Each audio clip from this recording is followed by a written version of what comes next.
It's a pity he couldn't be here in person, but those are his sentiments that he sends to you this morning.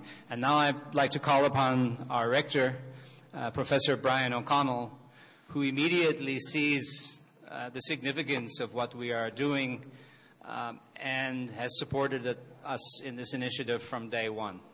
Professor O'Connell.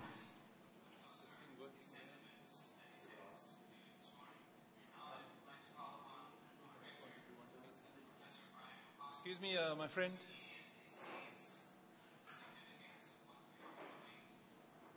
Thank you. I need to be able to get access to that when I need it. Good morning, everybody, and a warm word of welcome to you. Goeiemôre almal, molweni. A special word of welcome to our Premier and friend Ibrahim Rasool. Strong and long relationship with the University of the Western Cape in all kinds of interesting and wondrous ways.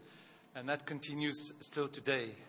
Another warm of welcome to our Director General, the National Department of Education, Duncan Hindle, who is representing the Minister here today, and he will also speak to us in a little while.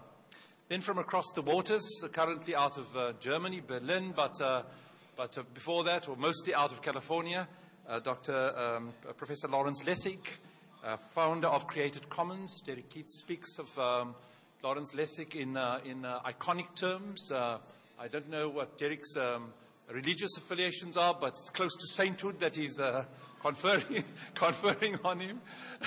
As for Jimmy Wales, the wonder of the mind and the wonder of the generosity of spirit and the ways of caring as expressed in the work that they are doing. And then we have a large number of speakers who will be here in the next 2 days, helping us to understand better what the challenges are and how we chart our way forward. And a warm word of welcome to all of them. And then to you for having come. We were hoping that there'd be standing room only. But as I was saying to the Premier, walking in revolutions are complex things. And they have their own rhythms. And perhaps we're at the start of something significant here today. But for those who have come, a warm word of welcome to you. A special word of welcome and thanks to Derek Keats, a visionary, if ever there was one, a man of great determination and of extraordinary conviction and passion. And to him, UWC owes much with respect to its understanding of the challenges with respect to knowledge and the ways in which UWC has chosen to respond to that. So, everybody here, please be very, very, very welcome at the University of the Western Cape. Now, I've got to say a few things to try and contextualize UWC's special understanding of this challenge and the way it is trying to express itself in that. And I begin with a poem by a man called Squires. I've used it before, but it is very instructive. And Squires wrote this, and it was about the Americans, in this case South America, and the landing of the conquistadors, Columbus and his people. And this is how it goes. Why is there such a noise? What is happening? Yes, it was that. It goes like this. He says, there was an Indian who had known no change, who strayed content upon a sunlit shore gathering shells. He heard a sudden strange commingled noise, looked up and gasped for speech. For in the bay, where nothing was before, moved on the sea by magic huge canoes, with bellying cloths on poles and not one oar, and fluttering colored signs and clamoring crews.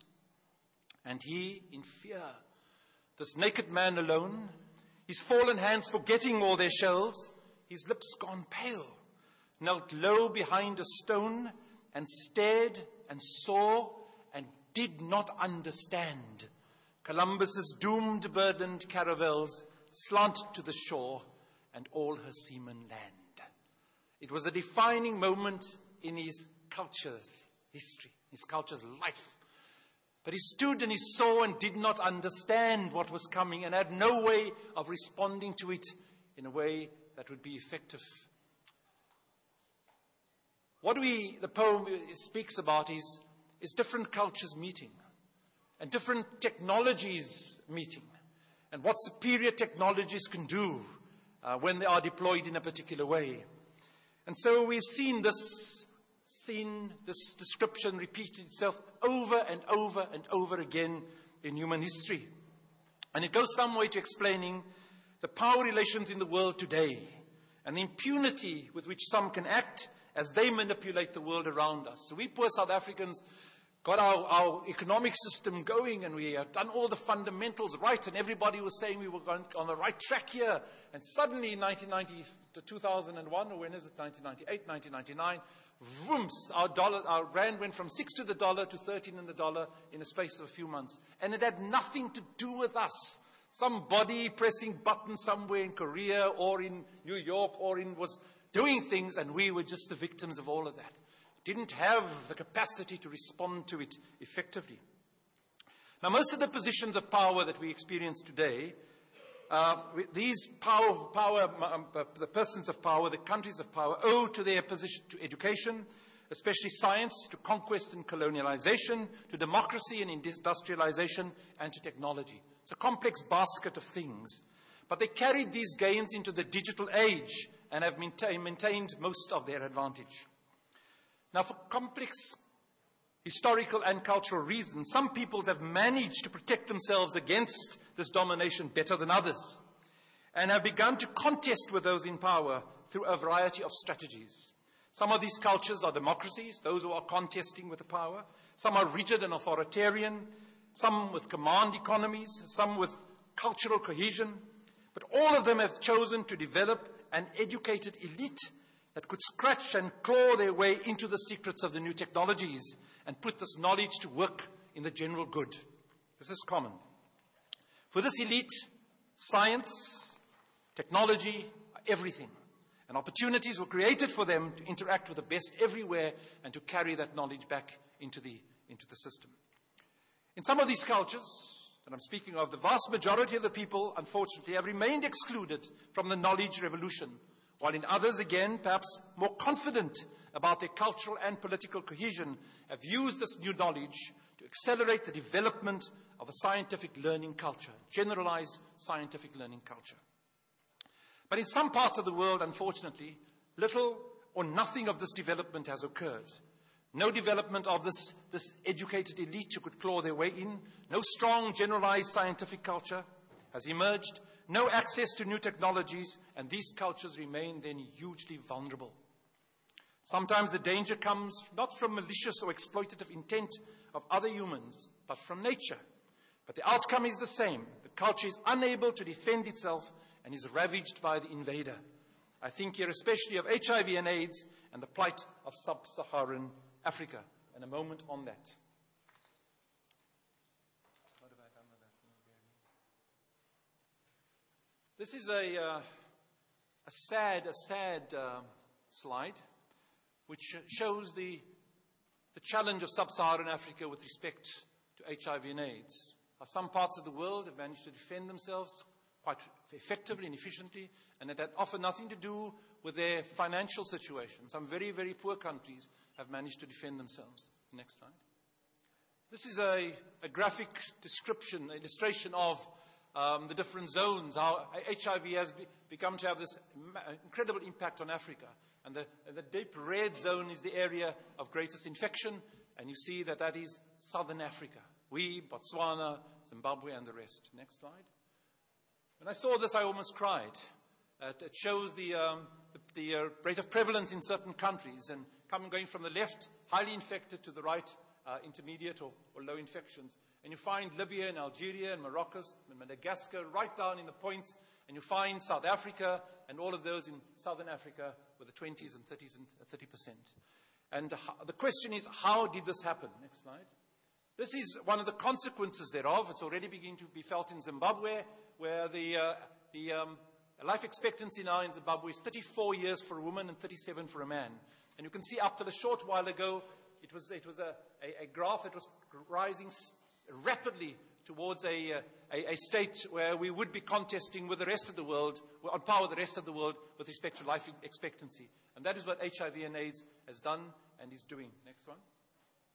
This is an illustration of death rates in South Africa in 1997, with and without AIDS. The bottom line, the black line is a normal distribution, and then the ones with the dots is already the beginnings of the impact of HIV and AIDS. So the deaths are rising in certain age groups. The next one. And this is what is projected for South Africa. That is what is projected. Now, when that happens, the consequences are going to be too horrible to imagine. The next one. This is not a projection. These are actual deaths. 1994 to 2000. And we see what is beginning to happen. The death rates in South Africa have increased dramatically. But just look at the difference between the males and the females. The women are dying at the rate of almost 2 to 1. Now, a country without mothers, without sisters, is a country in grave, grave danger indeed. And this is what lies ahead for us. Now, the question is, how and why did this happen? How was it allowed to happen when Madagascar could defend itself? Why could Sub-Saharan Africa not? This is what is projected for Botswana, and the South African graph looks a little bit better, but it says more or less the same.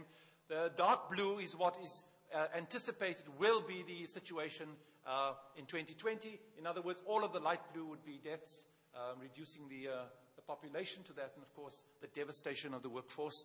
And it doesn't spare people in all the different categories of development. So the cultural capital and the intellectual capital developed over time will be severely damaged.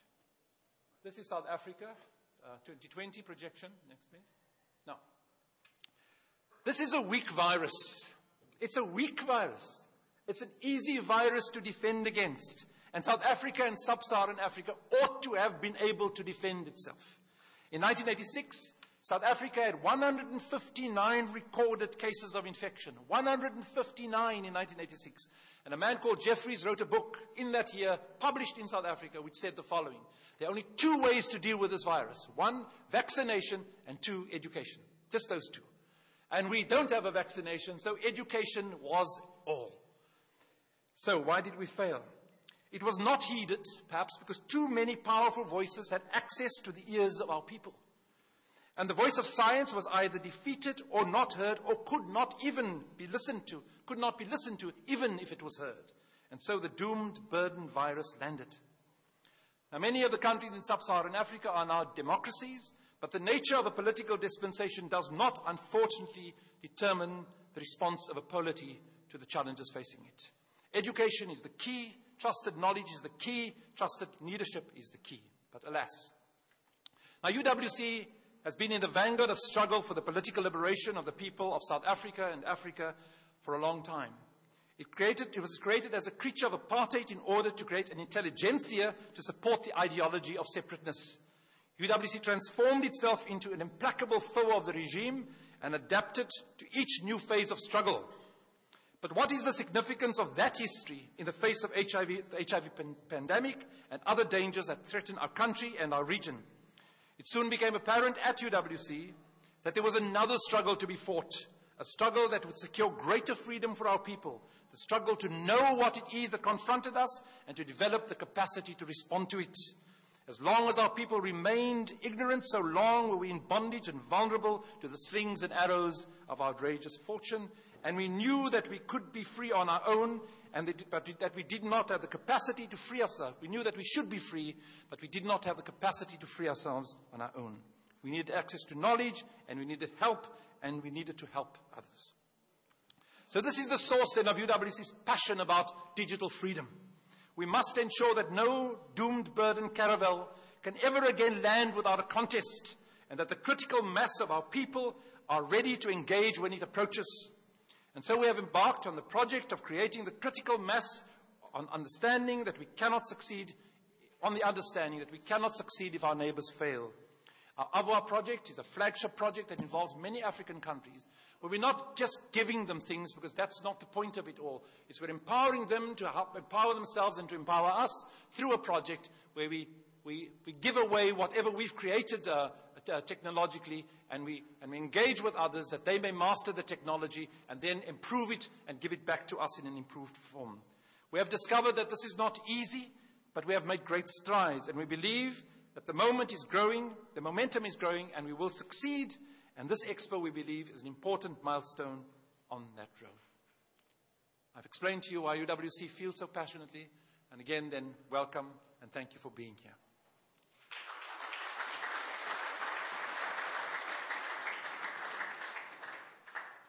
Now it is my pleasure and my privilege to speak to introduce someone who's had an extraordinary impact on the life of the Western Cape in particular, but also in our country. Didn't start yesterday, so there's a track record here. And he's currently the Premier of our province. He has challenged us in very, very articulate but complex ways to imagine the future and then understand that that future can only be achieved if all of us apply all of our strengths, spiritual and scientific, to the project of building a nation, building a region that is indeed a home for all in a very, very deep way. And this message has resonated, particularly at the University of the Western Cape, and we ask Premier Rasool if he would address us.